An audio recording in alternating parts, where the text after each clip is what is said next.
Eliminate हुए इस Indian को ब्रिटिशर्स ने इन्हें जेल में कैद करके रखना पड़ गया था। भला क्यों? इस भारतीय ने ह्यूमन कॉन्शियस को स्टडी करने के लिए एक लेबोरेटरी का निर्माण किया जो आज भी भारत की धरोहर पर उपस्थित है और हमारी शान को बढ़ाते हैं। लेकिन इतना ही इस आदमी की खासियत नहीं थी, इस आदमी की खासियत का दूसरा पार्ट भी था।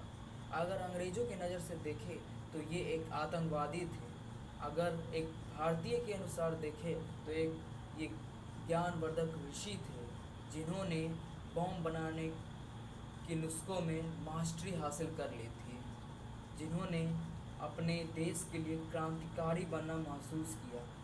बात उस समय की है जब 1900 के दशक में ये पहली बार पढ़ाई करके इंग्लैंड से भारत आए, और जब इन्होंने भारत की स्थिति को देखा और पहचाना तो उन्हें रियलाइज़ हुआ कि हमारा देश अभी भी कई गुना पीछे है और अंग्रेज़ों हम पर कितना अत्याचार कर रहे हैं।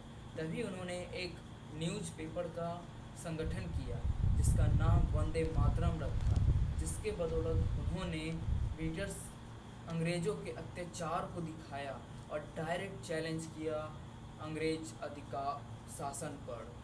फिर उन्होंने अपनी अलग योजनाएं बनाई और उस पर काम करना शुरू किया। अब समय आता है 1938 बिहार मुजफ्फरपुर बॉम्ब केस। इस केस में 18 साल के नवयुवक को भेजा जाता है एक ब्रिटिश अधिकारी पर बॉम्ब पर अटैक करने के लिए। यह पहली बार था जब इंडियंस ने ब्रिटिश पर पहली बार बॉम्ब अटैक करके अपना जान कर दी थी। उन्होंने सिर्फ बॉम्ब फेंक कर उन्हें ये नहीं बताया कि हमें बॉम्ब बनाना आता है, उन्होंने ये बताया कि अब तुम्हारी हुकूमत बस ख़त्म होने ही वाली है।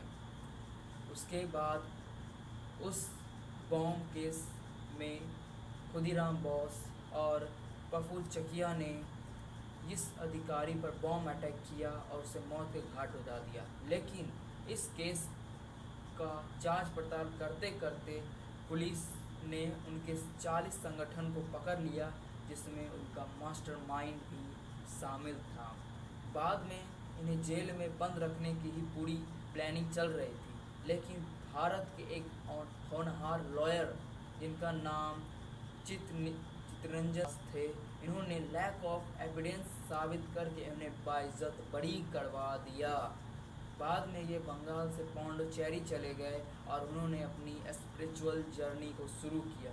वहाँ पे उन्होंने एक लेबोरेटरी बनाई जो स्पिरिचुअल स्पेयर शेप की थी, जिनके बीच में अगर हम कोई भी पॉइंट पर कोई लाइन खींचे और वो लाइन जिससे इंटरसेक्ट करे तो वहाँ पे 170 mm का एक लाइन ड्रॉ होगा। जब हम उस लाइन पर मेडिटेट करेंगे तो हमारा फोकस उस मेडिटेट के एक क्रिस्टल बॉल पे जाना चाहिए, जिससे हमारा माइंड काफ़ी शार्प और तुरंत ही काम डाउन हो जाएगा। यह एक ऐतिहासिक स्थल और एक लैब मौजूद है हमारे तमिलनाडु के पौंडीचेरी में, जो हमारे देश की धरोहर है। और मैं बात कर रहा हूँ उस भारतीय इंसान की जिसने अपने दम पर नोबेल प्राइज़ को 2 बार अपने पास बुलाया, और इसी लेबोरेटरी के दम पर उन्हें 1943 में नोबेल प्राइज़ के लिए नॉमिनेट कर लिया गया था। मैं बात कर रहा हूँ the great and honour for Avindra Ghosh. Thank you.